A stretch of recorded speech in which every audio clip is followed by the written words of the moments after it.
Assalamualaikum warahmatullahi wabarakatuh. Apa khabar semua? Video kali ini aku nak respon pasal kenyataan puak-puak Wahabi atau lebih perleh dan pengikutnya bahawa mereka adalah Salafi kerana mereka mengikut ulama-ulama salafus salih. Ulama salafus salih ni mereka yang hidup dalam 300 tahun selepas wafatnya Nabi SAW.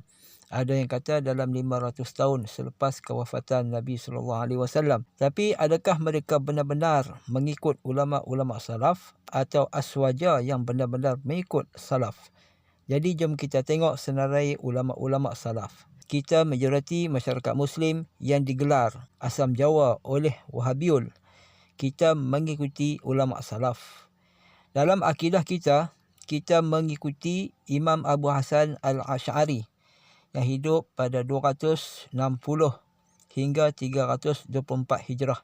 Dan kedua, Imam Abu Mansur Al-Maturidi yang hidup pada 238 hingga 333 Hijrah. Dalam fiqh pula, kita mengikuti Imam Abu Hanifah yang hidup pada 80 hingga 150 Hijrah. Yang kedua, Imam Malik yang hidup pada 93 hingga 174 Hijrah. Dan imam kita yakni Imam Syafi'i yang hidup pada 150 hingga 204 Hijrah. Dan Imam Ahmad bin Hanbal yang hidup pada 164 hingga 241 Hijrah. Itu adalah imam-imam kita dalam akidah dan juga dalam fiqh. Kesemuanya adalah ulama-ulama salaf.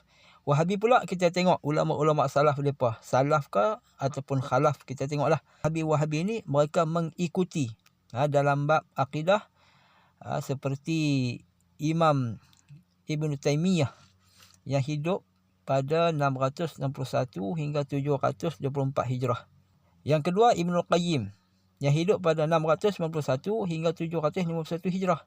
Yang ketiga, Muhammad bin Abdul Wahhab yang hidup pada 1115 hingga 1207 Hijrah. Yang seterusnya Bin Baz yang hidup pada 1330 hingga 1420 Hijrah. Seterusnya Nasiruddin Albani yang hidup pada 1332 hingga 1420 Hijrah. Seterusnya Muhammad bin Saleh Al-Utsaimin yang hidup pada 1347 hingga 1421 Hijrah. Yang seterusnya Saleh bin Fauzan lahir pada 1354 Hijrah. Lah ada lagi kot.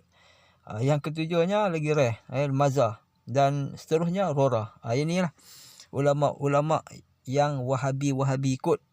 Kesemuanya bukan salaf, tetapi pasal apa depa mengaku depa ni salaf? Pelik juga. Ikut ulama khalaf tapi mengaku mengikut ulama salaf dan beria-ia mengaku depa ni sebagai Salafi. Yang ni nisbah kepada orang yang mengikut ulama-ulama salaf. Tapi peliknya mereka tak ikut pun ulama salaf. Jadi macam mana tau? Jadi yang mengikut ulama-ulama salaf ni siapa? Aswaja ataupun Wahabi. Jadi kalau kata aswaja yang mengikut ulama-ulama salaf, sepatutnya aswaja lah yang perlu mengaku mereka ni adalah Salafi. Tapi pelik, Wahabi yang tak ikut ulama salaf pun mereka yang mengaku sebagai Salafi kan. Buat macam mana? Nama Wahabi tu dah kotak dah. Dulu mereka bangga mereka Wahabi. Oleh kerana terlalu kotak, sangat menjijikkan nama Wahabi tu, mereka tukar kepada Salafi pula. Tapi malangnya bila kita cek, mereka tak ikut pun ulama salaf. Mereka banyak ikut ulama khalaf. Jadi tak kira lah nak ikut ulama salaf ke khalaf ke, ulama juga kan. Cumanya mengaku tu. Mengaku tu lebih kan. Buat macam mana mereka muka tak malu, ikut mereka lah. Wallahualam. Kita jumpa lagi insyaAllah. Assalamualaikum warahmatullahi wabarakatuh.